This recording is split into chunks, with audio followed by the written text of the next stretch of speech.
rarely. A couple months where it's where they come out, but yeah, it's What's the temperature like there right now? right now 65. Yeah, okay, that's pretty cold for you.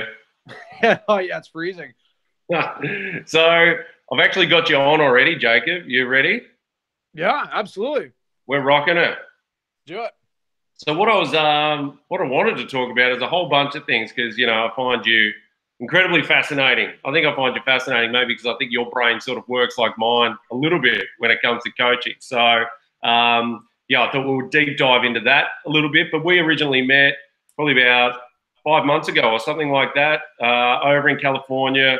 We were over there working on Skillist, and I saw what you were doing. I think through Instagram originally, and then we just went and caught up together, and it was really good day just chatting about concepts and all sorts of different things. But why don't you let everyone know where you've come from and what you've done, because you've definitely got a bit of a different background from DJing to hockey and all sorts of stuff. Yeah, I mean, I grew up playing hockey. I had absolutely no interest in golf. My dad was a huge golfer, and I used to kind of. I think he always wanted me to be a golfer, and I was like, no, like I'm gonna play hockey. Yeah. It's what I'm gonna do. Golf is, whatever. Could care less about it, and so played hockey up until I was 25. Played college hockey, junior hockey, all that, and that ended. And I knew I didn't want to work in an office. I grew up 10 minutes from Stanford, so I got lucky enough to just, I was working the shop at Stanford. And had Just you been playing golf during this period at all, or? Yeah. So, I mean, all the guys in the summertime, we'd all work outside services. The head pro of the course that I was at in Newport, Rhode Island, awesome guy who's a hockey player. So a lot of us worked at the course during the summertime. We'd all mess around. None of us knew what we were doing. A couple of us were better than others. Some of us were just awful. Yeah. But we had fun doing it. And, throughout kind of all this, I mean, I grew up playing golf. Uh, Never took it seriously. Mom dropped me off. I'd go out and rip around all day. She'd pick me up, and at the end of the day, kind of typical story. That obviously I wasn't able to do that after I started taking hockey seriously. So that ended pretty soon. But I did have a background. I loved golf, and when I was a kid, I remember always being obsessed with reading Golf Digest, and even when I was like I was reading Harvey Pinnock books when I was like 13. Yeah, Like right. weird. Like I don't know. I was asking my dad. I was like, that's like not a normal thing to do when you're like a 12-year-old kid reading Harvey Pinnock books. Like I was obsessed with Harvey Pinnock books. I loved reading them. So So where does that's that like my come from, earliest. you think? Like, where does that What? come from? Because that's obviously like what you're about now as well. Like, clearly, when I watch your Instagram account and when we talk, you're just obsessed with understanding what works, what doesn't, different concepts, all that's out there. You try and consume it. Where does that come from? Is there like a pursuit of perfection or an answer that you think is out there, or is it just you just love consuming? That's a good question. For me personally, the fact that I mean, in my head, I was going to play in the NHL.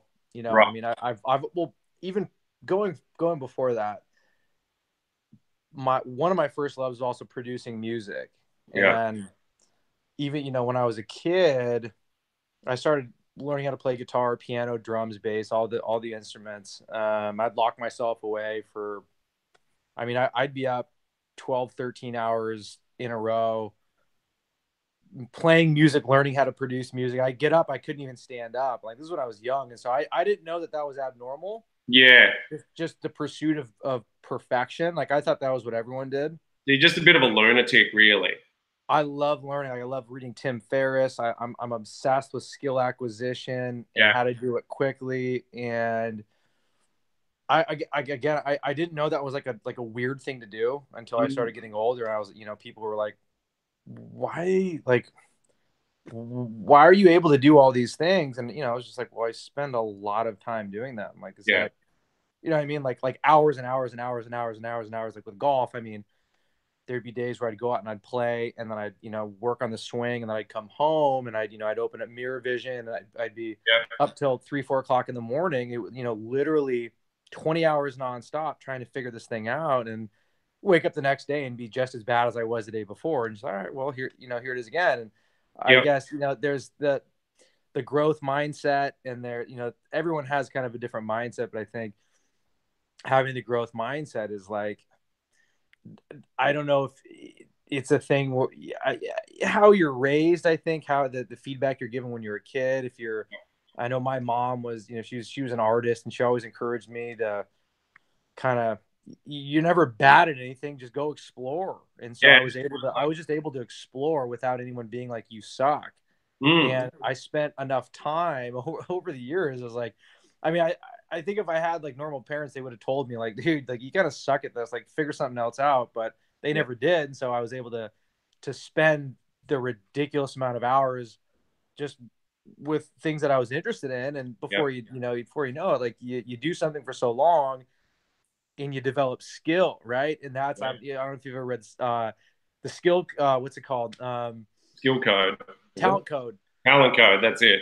But talent doesn't exist. You got to spend time doing it, and Yep.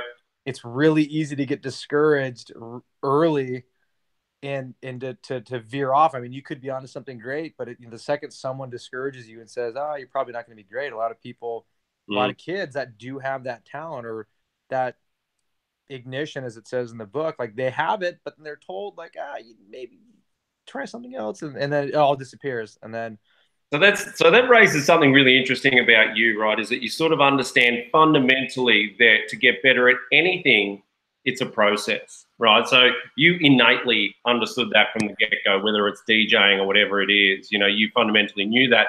And yet when I gave you a golf lesson, because, we were just talking about different swings, and I said, let me give you a lesson and I can give you an understanding of the way I teach, you were almost instantaneously, or at least after a week or something, and you sent me some more footage, able to change everything incredibly fast. Like, it was unbelievable, about as fast as anyone I've ever seen. So those two things almost sit opposite to each other, don't they? Is this understanding of process, and yet this amazing ability to change your body and make it do exactly what you want to do straight away.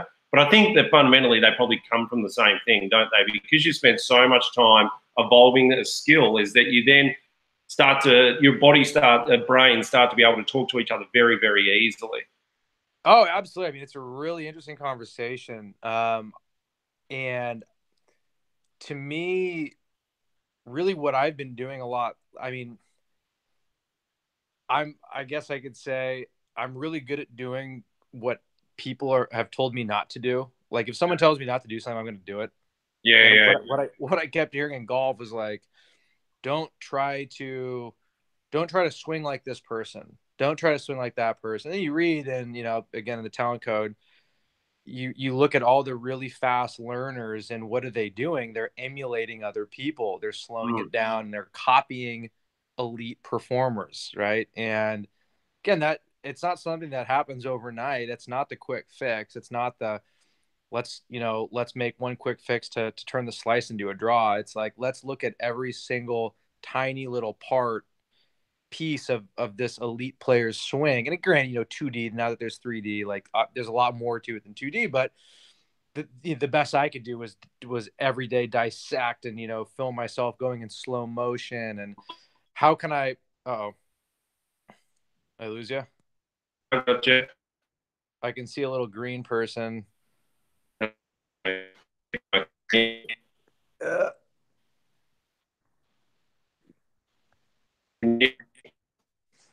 Yeah, we're cutting out here a little bit.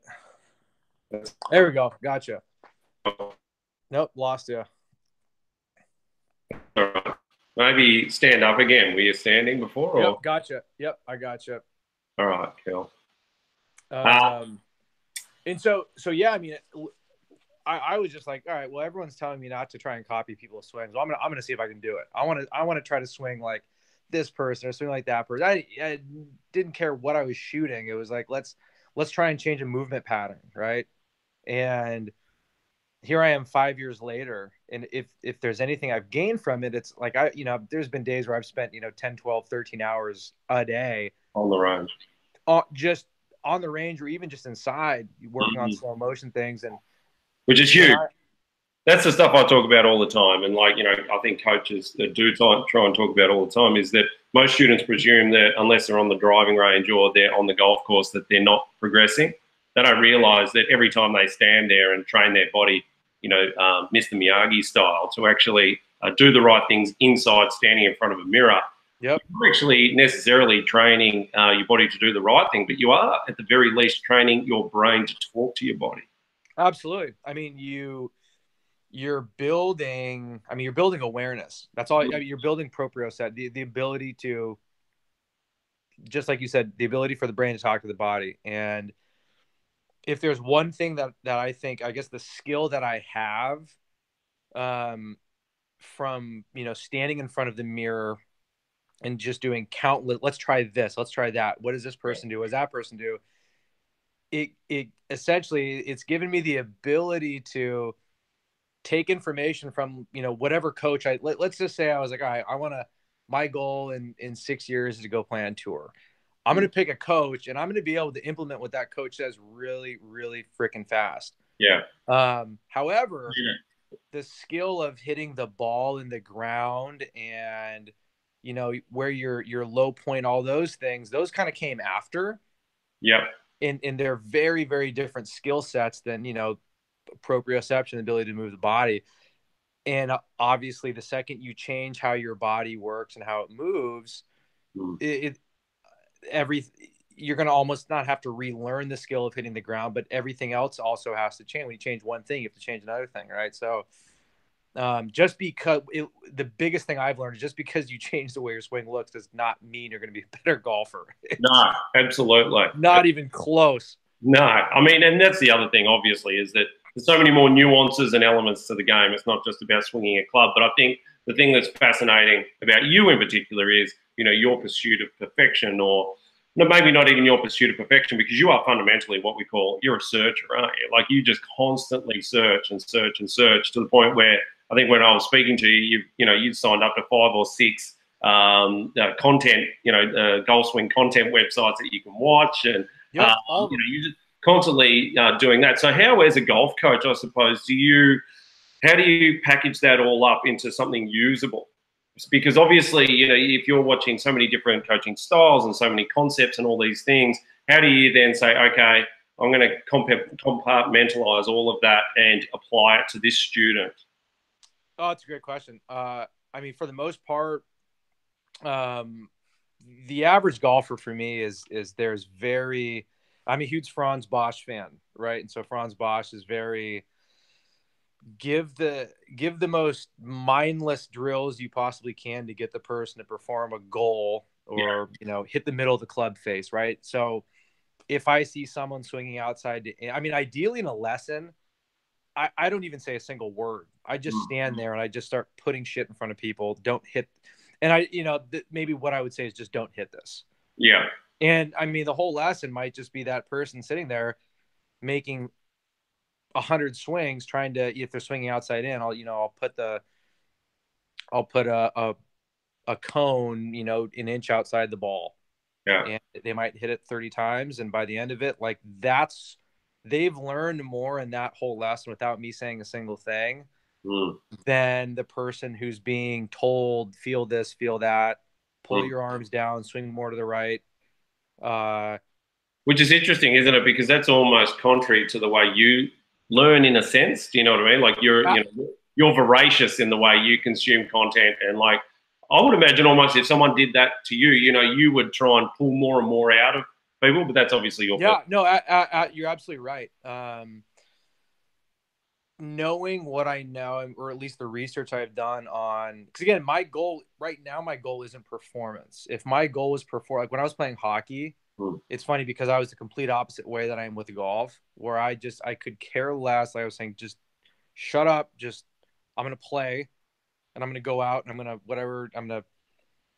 to go play hockey. I don't care. Like, technique, I didn't think a second about it, like not one fraction of a second about it. It was, if I don't, and I was very outcome oriented. If I don't reach this goal, I'm going to freaking lose it and I'm going to be pissed.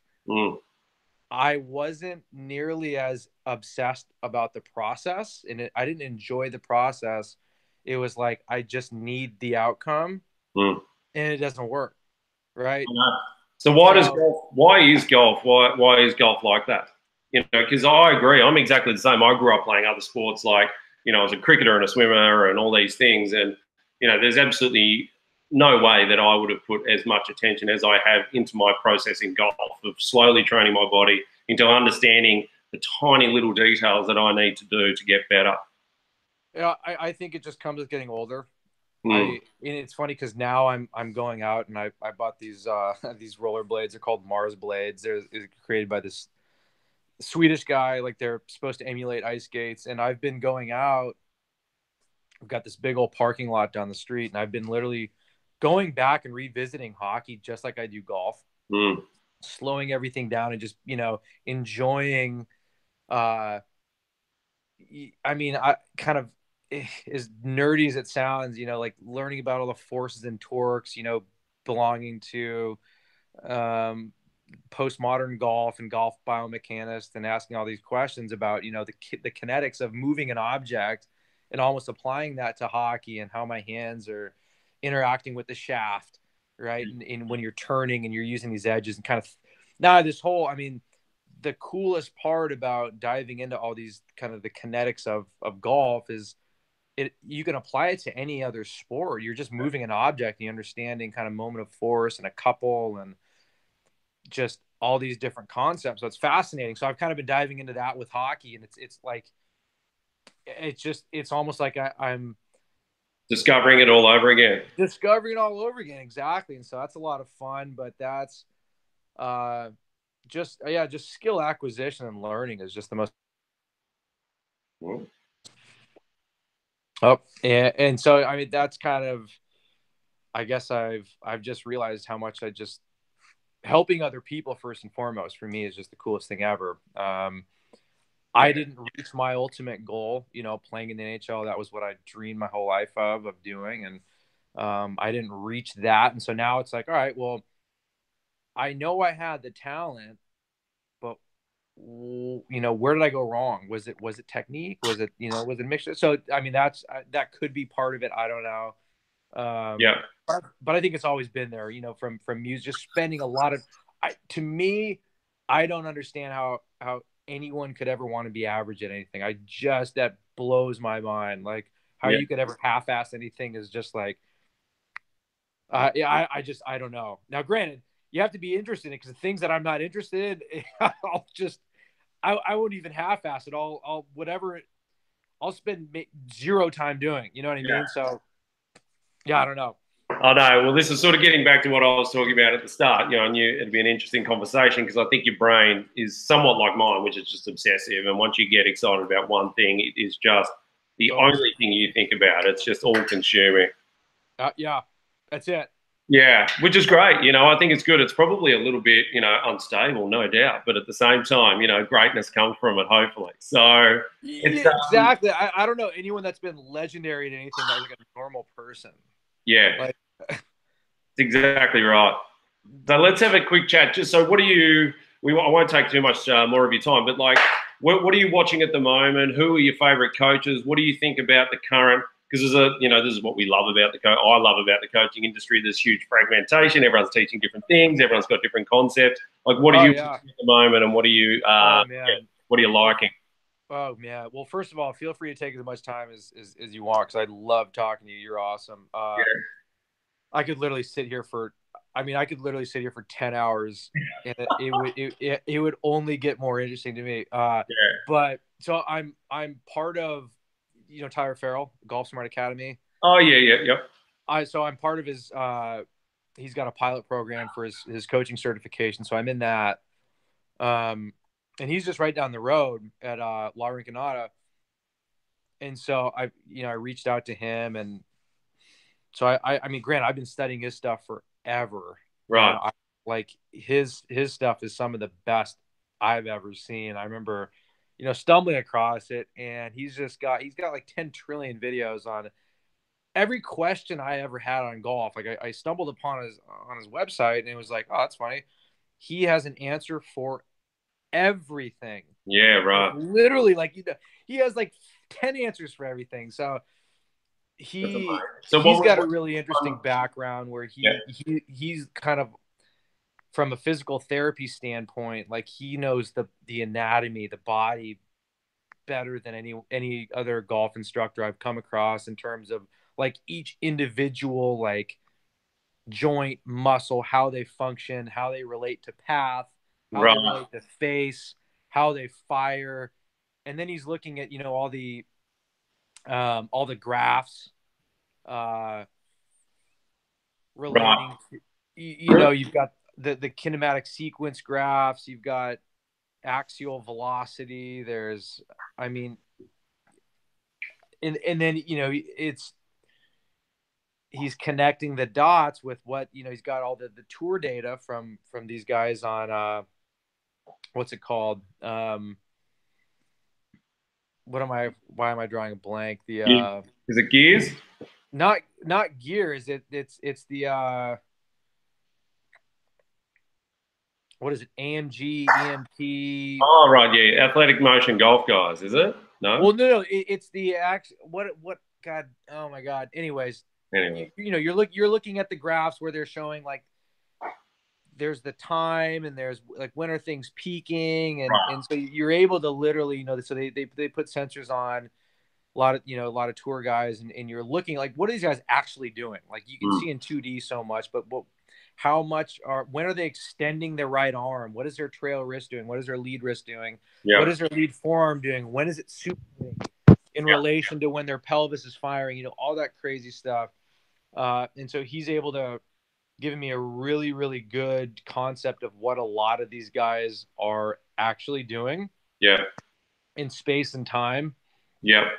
And what their body is doing, and then he interprets it. And so from that, does he actually create something of a model, or is it like? Oh yeah, yeah. So yeah. I mean, his book is I can't the stock tour swing. I mean, I've got 2 copies of it, and he's kind of he's looked at all these numbers from all the data he's gotten, and he's drawn some really interesting conclusions from what he sees on the graphs, what he looks at obviously in person, and looking at videos and whatnot. And it's a really, really interesting So set of what's his Instagram handle? If anyone out there wants to have a look at it, you know. Tyler's, he doesn't do a whole lot on Instagram, Okay. but if you just go to Golf Smart Academy, just Google Golf Smart Academy, and I mean it's absolutely incredible. Yeah.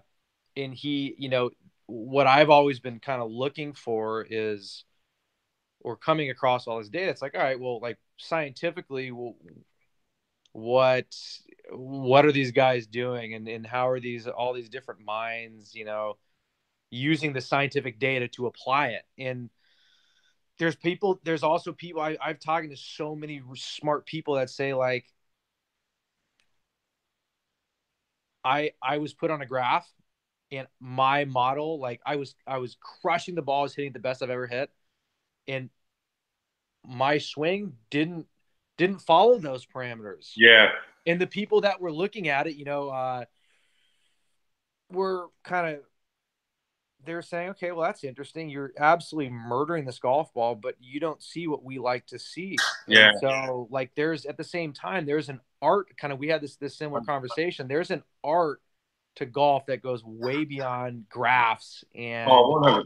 Yeah. And I suppose the thing about the graphs and measuring swings and things like that is that when it comes down to measuring tour pros and their golf swings, sometimes you might be measuring their compensations and things like that, which you mightn't even want to have in your golf swing as well. So there's a difference between sort of saying, well, looking at a tour pro's golf swing and just evaluating it, and actually, or having a model that's even prior to that, if that makes sense. So, like, I think sometimes we can all get in a little bit of trouble of measuring touring pros a little bit too much. Like if you look, I was watching something last night with John Rahm, and he was talking about Dustin Johnson is the biggest freak on the face of the earth, and yet there's people out there trying to do what Dustin does, and the top 5 players in the world wouldn't even try it. Do you know what I mean? So, oh God, it's if anyone out there is trying to do what Dustin Johnson's doing, like you're literally, I couldn't imagine anyone getting better trying to do that. Like not a single person. Yeah, yeah, The most athletic person in the world. I honestly, I think there's one person in the world that could swing like that, and that's him. And yeah. that's it. Yeah. So Right. that's the challenge we face as coaches, isn't it? It's being able to look at all of these different swings and models, I suppose, on tour, and being able to say, okay, within what parameters can we get the average person to try and apply those things that will help them get better. Yeah, yeah. I mean, the one thing like that, I've been looking for, like, all right, this is I think every coach is, looking for that. What is one thing everyone does? What Mm. does a consistent golfer do? Why does this ball striker hit it more consistently straight than this other person? And the one thing that these graphs have shown is the arc width, so the space between the you can take the chest and the midpoint of the grip. Yeah. And I posted a video on this on my Instagram. Yeah, it's like a radius drill that you were doing. Yeah, it was, and so all the consistent ball strikers that he's looked at, the arc width. This is how I felt. The arc width extends beyond the ball, Yeah. right? And so essentially, the arms are a less consistent ball striker. The arms are straightening early Yep. and then narrowing very shortly. And a more consistent ball striker, they're extending their arms through and past the ball, Yeah. and the arc width is extending. And that's like literally there's like four things Yeah. that like everyone does. I mean, and that's like one of them that he keeps seeing over and over and over again Mm. is the arc width extending past impact. And so Mm. Which is interesting.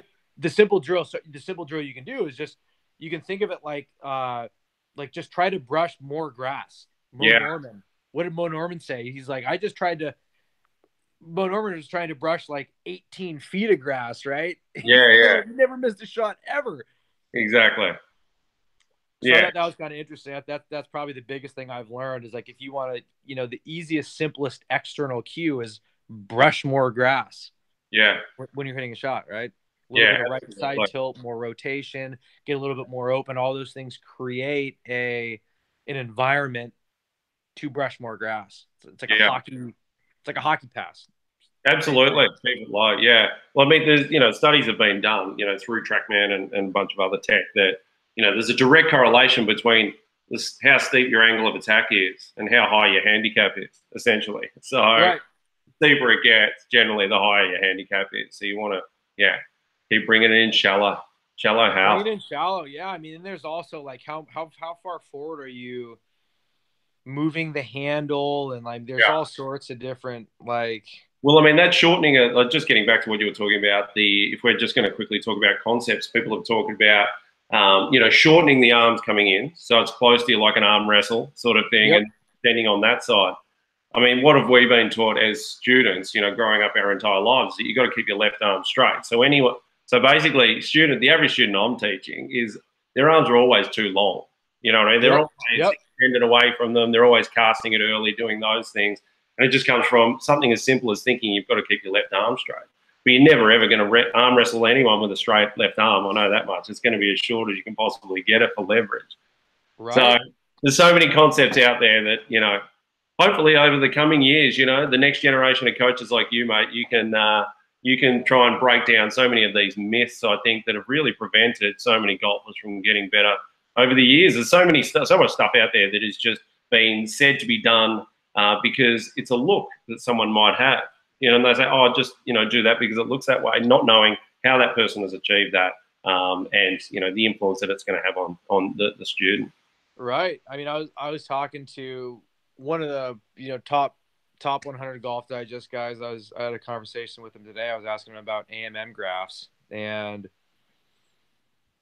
really successful guy, awesome guy, one of the smartest guys I know. And he's been to he's been to all the seminars, he's seen all the things, and it's just like he's got so much more experience than I do. And that's why I literally ask him just question after question after question. He probably hates me by now, but kind of the more I ask these questions, the answers that I keep getting from these seasoned veterans is like, the industry is going in a very dangerous direction with all this freaking information. Like, learn to if learn to get someone better.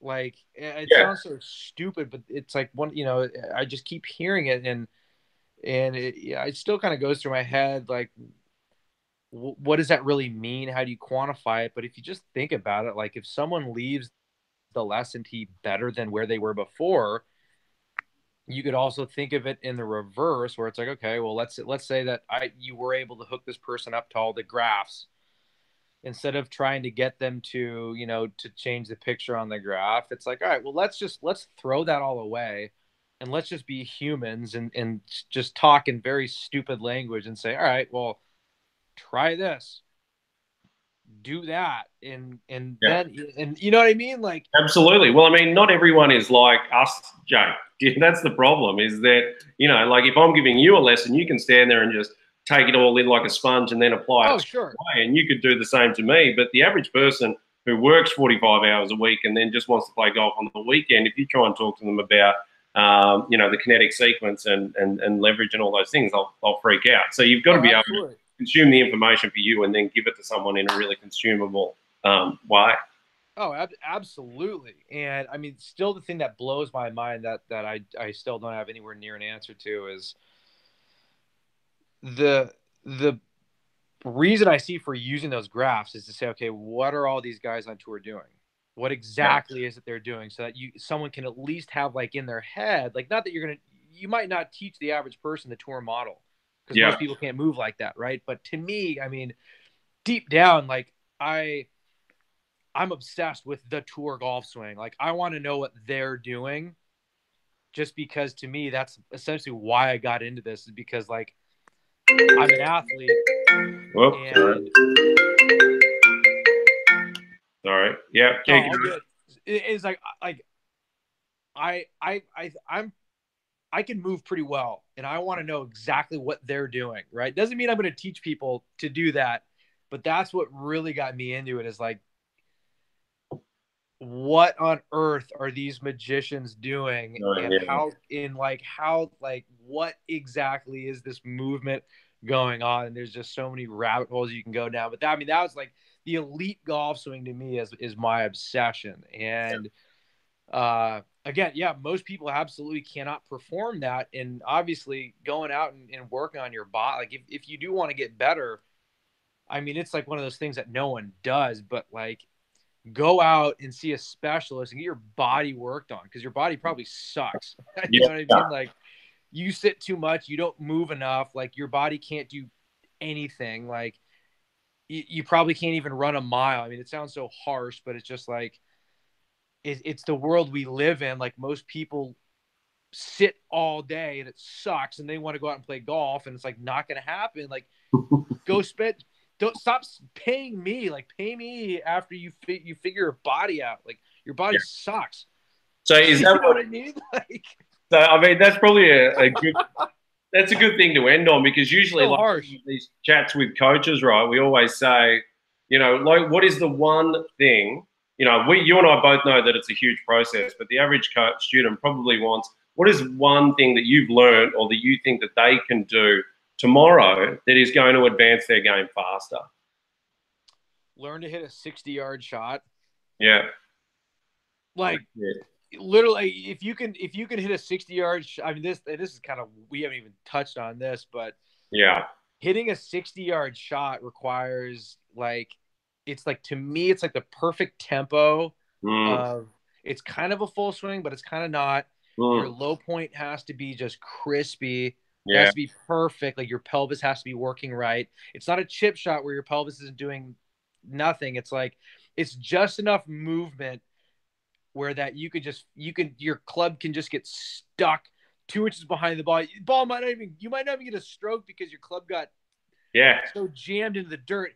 But to me, if you can hit that, like, that, just Yeah. that 60-yard shot, and you can have confidence in it, to me, it'll shave strokes right off your game, Yeah. but it'll also give you some really great feels for the full swing. And to me, it's like just the perfect blend of, like, everything. I couldn't agree more. I Uh, reckon that's actually very different to the answers I've had so far, but I think it's up there with the best because what it does also it teaches people to swing slowly, swing their body slow, swing their arms, swing their body, swing everything. Like it's still a relatively pretty much still the same length swing. It's not going to go as far because obviously you got all the loft on yep. the face, but it's still the same length swing. And I always say that when you can hit tiny little half shots, you've got full control over your body. Anyone can hit Absolutely. anyone can hit a 155 yards. Like that's the easiest thing in the world to do is just rip something as hard as you possibly can.